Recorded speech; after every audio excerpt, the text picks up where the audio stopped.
साथियों, हम सभी ने देखा है कि परिवार में भी जब कोई 20-22 साल का हो जाता है तो घर के बड़े बुजुर्ग बार बार सुनाते हैं कि अब समय आ गया है, अपने पैरों पर खड़े हो जाओ। और मुझे पक्का विश्वास है आप जब यहां से घर अब जाओगे जरा मिलने के लिए माता पिता को, तो पहला यही सुनोगे कि भाई अब मेरा काम पूरा हो गया, अब अपने पैरों पे खड़े हो जाना। हर माँ बाप यही कहने वाले हैं, और अगर देर कर दी तो बार बार सुनने को मिलेगा। घर के बड़े बुजुर्ग माता पिता ऐसा इसलिए करते हैं ताकि आप आत्मनिर्भर बने, आप अपने सामर्थ्य को पहचाने, आप सपने देखें, उनको संकल्प में परिवर्तित करें और जी जान से उसे सिद्ध करके रहें। हमारे भारत ने भी तो आजादी के बाद अपनी यात्रा नए सिरे से शुरू की थी। जब देश की आजादी को 25 साल हुए तब तक हमें भी अपने पैरों पर खड़ा होने के लिए बहुत कुछ कर लेना चाहिए था। तब से लेकर अब तक बहुत देर हो चुकी है। देश बहुत समय गंवा चुका है, बीच में 2 पीढ़ियां चली गई, इसलिए हमें 2 पल भी नहीं गंवाना है। साथियों, मेरी बातों में आपको अधीरता नजर आ रही है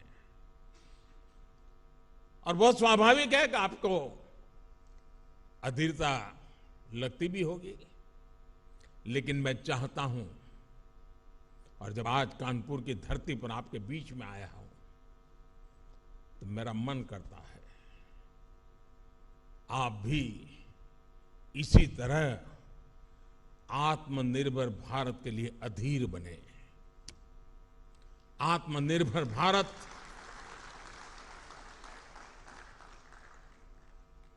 पूर्ण आजादी का मूल स्वरूप ही है, जहां हम किसी पर भी निर्भर नहीं रहेंगे।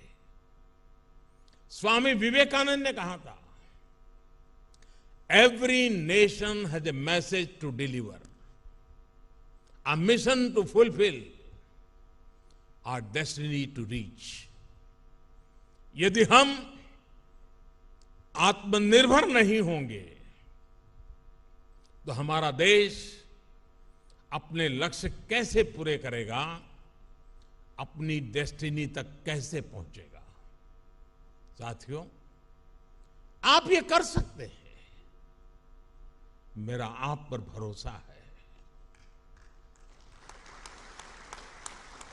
और मैं जब आज इतनी बातें कह रहा हूं, इतनी चीजें कर रहा हूं, तो मुझे उनमें आपका चेहरा नजर आता है। आज देश में जो एक के बाद एक बदलाव हो रहे हैं, उनके पीछे मुझे आप ही का चेहरा नजर आता है। आज जो लक्ष्य देश तय कर रहा है, उसकी प्राप्ति की शक्ति भी देश को आपसे ही मिलेगी।